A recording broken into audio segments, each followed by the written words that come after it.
Viewers, fellow anglers, and friends, I am Will Mack. This is Willpower Fishing. Today I'm going to be unboxing my brand new Daiwa Tatula CT bait casting reel, as well as talking about a couple reels I already have and even showing you one. All right, here we are. I just got this delivered from Cabela's. I was lucky enough to be the recipient of some Bass Pro Shops gift cards. And so I ordered myself a reel. Now this reel was 130 bucks. I will say this is a huge flipping box and a ton of packaging. Holy moly, it's like when you get a box and a box and a box for Christmas. Here it is. My Tatula CT 100XS. Left hand. I am right-handed, but I do prefer the left-handed bait casting reel. So let's pull her out of the box. And here she is. So it's a navy blue frame. It has the Tatula emblem right there on the side of it. Beautiful, smooth, exactly what I have come to expect out of Daiwa line of reels. So, why the Tatula CT, $130 bait cast reel? First of all, I already have one. I bought my first CT about 3 years ago. It is black with red accents. This is more of a, I want to say gunmetal blue, like a kind of a navy blue with navy blue knobs and accents. Pretty attractive reel, but the look is a little bit different. That being said, the feel is exactly the same. I don't have my old one to show you right here, but it looks largely the same as this Tatula CT right here. As far as this being a $130 reel, I do have my Tatula SV, okay? This is a $200 reel. Now, I will tell you what, this is why I chose to go with a CT as opposed to another SV, is I do not love this reel any more than I love my old CT. Now, you can debate this as much as you want to. The more money you spend, the better the reel, yada, yada, yada. The bottom line is, regardless of how much money you spend, it depends on how good of a fisherman you are. So don't think that you have to go out and spend $250 on a reel to catch fish. A Honda Civic is going to get you from A to B just like a Beamer will, okay? The difference is in the experience. Now you can argue about that experience, like does my reel have a magnesium frame versus aluminum?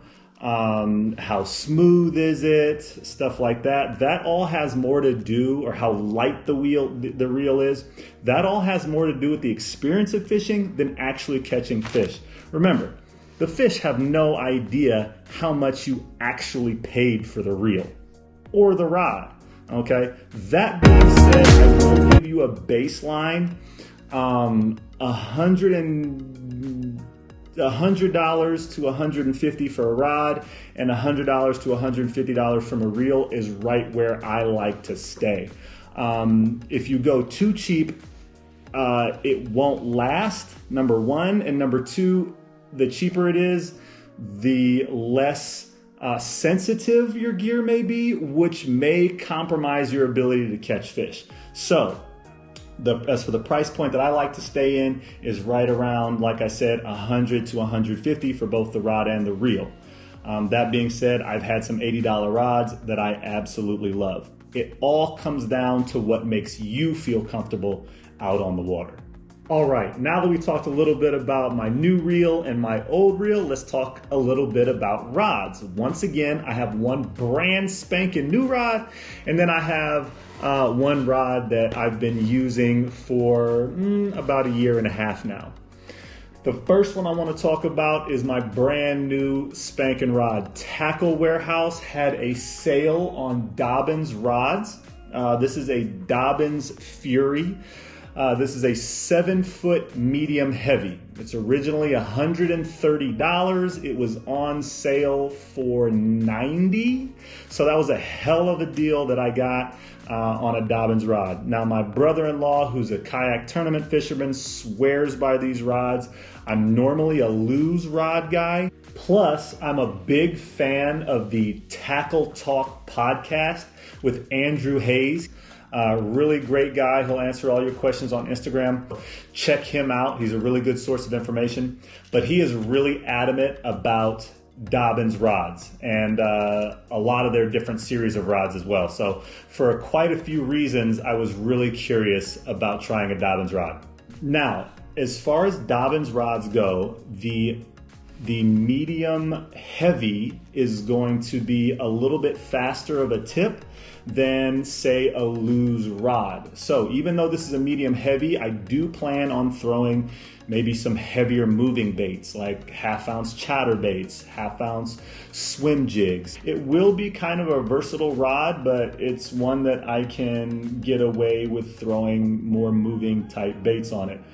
Maybe even a heavy spinner bait. So I'm really looking forward to this. I'm taking the my Tatula SV and I'm throwing it on my new rod. Why is because this is a 7:3 gear ratio reel. My brand new Daiwa Tatula CT is an 8.1. So this is quite a bit faster gear ratio, which means it's going to reel in quite a bit more line per turn, which means it might be a little bit too fast a presentation for more moving baits. We'll talk a little bit more about this in a second.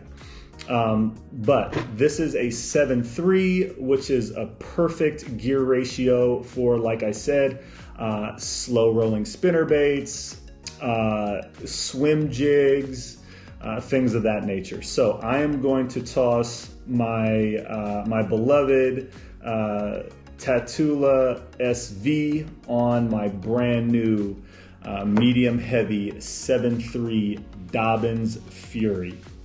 Now, this is the rod that I already had that I'm going to take my brand new CT and put on. This is a 7.3 Lose custom speed stick. This is a $150 rod. It is a little bit stiffer than my brand new Dobbins Fury. So it's perfect for like a heavier Texas rig. It's perfect for 3/8, 1/2 ounce jigs. I'm going to throw bigger, slower moving baits on this. Now, here's why it's beneficial to throw that on a higher gear ratio reel. Is when you're jig fishing, Texas rig fishing, what you're gonna do is pitch the bait into the cover, by the tree, onto a ledge, and you're gonna let it sit there and you're gonna jig it a little bit. You're gonna move it, you're gonna drag it real slowly. And if there's not a fish there, you can quickly reel the bait in and then pitch it back out into another spot. Okay, so that's kind of where a faster gear ratio comes in handy. I just mounted both my reels on both my rods. I am excited to get out there and fish. This reel looks like it was made for this rod. Same thing goes for this one. The green highlights on the Dobbins rod is absolutely beautiful. The red accents go really well. It just looks like Christmas. There is one more point that I wanted to make about choosing a bait casting reel. And a lot of buzz around the smallest frame of reel, the lightest reel. The Daiwa Tatula series of reels are not the smallest reel. They're not the lightest reel. But to be honest, I have big hands, and really small reels just don't feel good on my rods in my hands. You know, I like to really grip my reels, and for that reason, I just like a bigger reel. I'm also a big guy. I'm about 6'2", 185 pounds. I work out, I lift weights. Honestly, I don't care how light my reel is. The rod makes a little bit of a difference because of sensitivity type stuff, but I don't need my reel to be the lightest one on the lake. It won't stop me from catching fish all day long. Thanks for watching, guys. I had an awesome time showing you my brand new reel and my brand new rod and talking about it a little bit. If you liked the video, smash like, and until next time, tie on a lure and chuck and wind, baby. Peace.